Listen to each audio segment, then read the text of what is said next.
একটি ভয়ঙ্কর কথা আপনাকে একটু জানিয়ে রাখি, এটা আপনার কাছে খুব ভয়ঙ্কর হতে পারে। মুসলিম শরীফের মধ্যে একটি বিখ্যাত হাদিস আছে।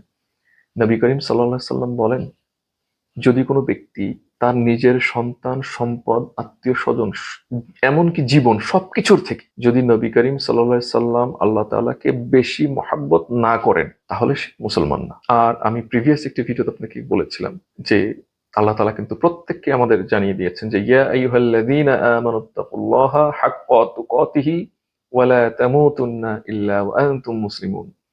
আল্লাহ তাআলা বলেছেন যে মানুষ, তোমাদেরকে আমি জানিয়ে দিচ্ছি তোমরা পরিপূর্ণ মুসলমান না হয়ে কবরে যেও না।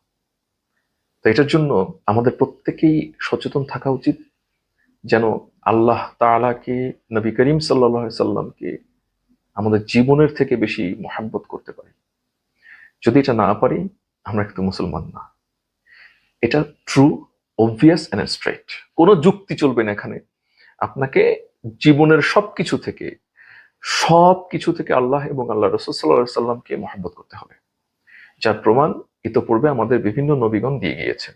উল্লেখযোগ্য ঘটনা, নবী ইব্রাহিম আলাইহি ওয়াসাল্লাম, আমাদের জাতির পিতা, তিনি তার আপন সন্তানকে আল্লাহের জন্য জবাই করেছেন। প্রমাণ করতে হয়েছে যে পৃথিবীর সবকিছু থেকে ইব্রাহিম আলাইহি ওয়াসাল্লাম আল্লাহকে বেশি মহাব্বত করেন, তার হুকুম আহকাম পালনকে বেশি মহাব্বত করেন।